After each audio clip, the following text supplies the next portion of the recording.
Bonjour à toutes et à tous, bienvenue dans votre journal d'information de la mi-journée sur TV Vendée en ce lundi 22 septembre.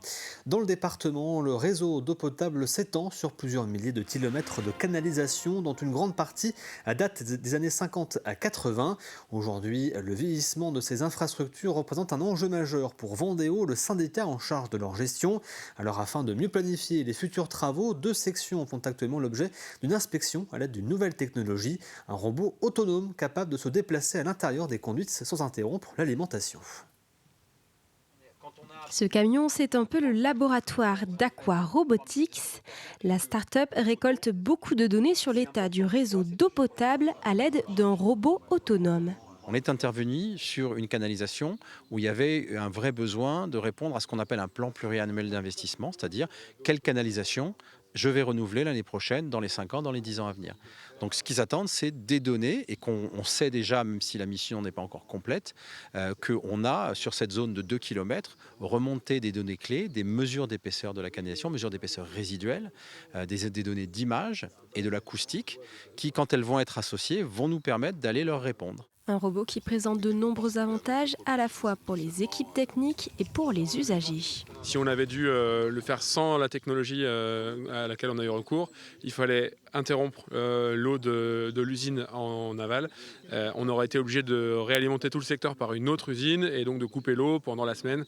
Voilà, ça nous obligeait beaucoup de manœuvres, alors que là on l'a coupé une petite demi-heure au moment de mettre le robot à l'intérieur. Ça a été invisible pour les usagers et pas de coupure et pas de manœuvre d'ampleur à prévoir pour nous. 80 000 €, c'est le coût de ce test, mais le renouvellement de ces canalisations pourrait coûter jusqu'à 6 millions d'euros. L'idée étant, comme je le disais, c'est de poser un euro pertinent dans l'investissement, un changement de canalisation pertinent, de façon à faire en sorte que chaque euro dépensé soit dépensé là où il est nécessaire et non pas là où il est imaginé sur un cahier des charges défini de résistance de la canalisation. La majorité des canalisations ont été posées dans les années 50 à 80. Ce type de feeder plutôt dans les années 80. La durée de vie, c'est 50 ans. Donc l'idée, on imagine bien qu'à un moment donné, cette obsolescence qui est programmée, nous allons arriver à un mur d'investissement. L'idée étant de faire en sorte, par cette pertinence, d'étaler ce changement et ne pas de changer dans 50 ans toutes les canalisations de Vendéo. Chaque année, Vendéo renouvelle 1% des 15 500 km de canalisation. Un coût important que ce type de technologie pourrait faire diminuer drastiquement. Nous avons appris samedi le décès de Yvon Rothureau à l'âge de 78 ans d'un AVC. Il était une figure de l'économie vendaine avec le groupe Rothureau Apple Shoes qui regroupait des marques comme Pomme d'Api, Freelance ou encore Nonem et basé à la Gaubretière. Le groupe familial qu'il dirigeait avec son frère Eddy avait été vendu en 2016 et 2017. Septembre en or est le mois dédié au cancer pédiatrique pour sensibiliser, informer et soutenir les familles concernées. À cette occasion, la Ligue contre le cancer a organisé à La Roche-sur-Yon l'événement à l'abordage, la quête du ruban en or. Objectif, faire connaître les aides proposées après le diagnostic, sophrologie, soins esthétiques ou encore soutien psychologique, tout en offrant aux enfants et à leurs proches un moment de répit et de partage à travers différents ateliers ludiques et bien-être. Et si vous souhaitez avoir de plus amples informations sur les missions de la Ligue contre le cancer et l'ensemble de ses actions en Vendée, Séverine Naudin, sa directrice, était notre invitée ce matin dans la matinale.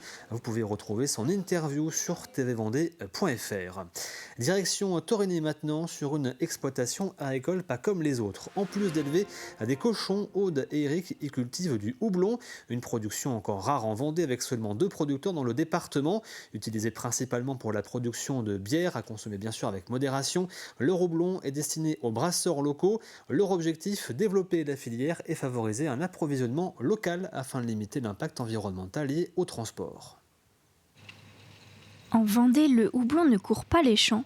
Et pourtant, Eric et Aude en cultivent 3,5 hectares depuis 4 ans. Une aventure qui les pousse à innover et à se dépasser chaque jour. Alors, quand ma femme et moi on est arrivés sur l'entreprise, les cochons existaient déjà, les cultures aussi. On avait à cœur de mettre un nouveau projet sur l'entreprise qui nous appartenait. Et donc le houblon nous est venu parce qu'on est gourmand, parce qu'on aime bien l'aspect fourchette, assiette, qu'on retrouve directement ce qu'on a dans le champ dans notre assiette. Et donc c'est un projet qui est arrivé pendant le Covid, donc dans notre tête et qui a été rapidement mis en place par la suite. Au sein de la société, on retrouve donc Eric et Aude, les gérants de ERL Envol, et Baptiste, qui a rejoint l'équipe depuis 3 ans. Moi, je suis plus ici sur la partie récolte. Donc, on gère tout ce qui est machine, entretien, et puis après, quand on met en route, mettre les lianes dans la machine, trier, un peu tout. Le houblon suit un cycle bien précis. Dès mars, la plante démarre sa croissance. On taille, puis on installe des fils de 7 mètres pour guider des lianes qui s'y enroulent en grimpant. Tout l'été, elles se développent jusqu'à la récolte de septembre. Les cônes sont ensuite séchés, transformés, puis revendus aux brasseurs, donnant vie aux bières locales. L'objectif du houblon, c'est aussi de travailler avec des brasseurs locaux. Donc, c'est-à-dire qu'aujourd'hui, on travaille déjà avec des brasseurs dans le coin. Il en faudrait encore d'autres. Ça fait partie de l'éthique, c'est de réussir à faire un produit qui reste localement consommé. Donc, dans le but de tout ce qu'on peut entendre sur le carbone, l'environnement, c'est aussi dans ce sens-là. Eric et Aude ont écoulé 80% de leur récolte l'an passé. Ils espèrent faire aussi bien cette année. À Fontenay-le-Comte, un nouveau cinéma ouvrira mi-novembre en plein centre-ville, place de Verdun. Un projet porté par la société Grand Écran, déjà basé à Montaigu-Vendée. Le complexe proposera plusieurs salles modernes, dont une de près de 300 places avec des équipements audio et vidéo de dernière génération. Il remplacera l'actuel cinéma Le Renaissance, devenu obsolète.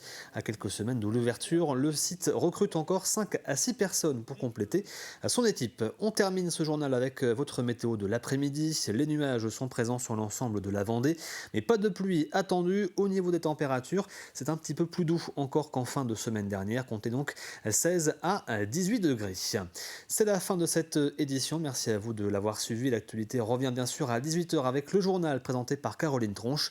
Vous retrouvez l'ensemble de nos reportages et émissions sur le site tvvendée.fr. Très bon après-midi à toutes et à tous.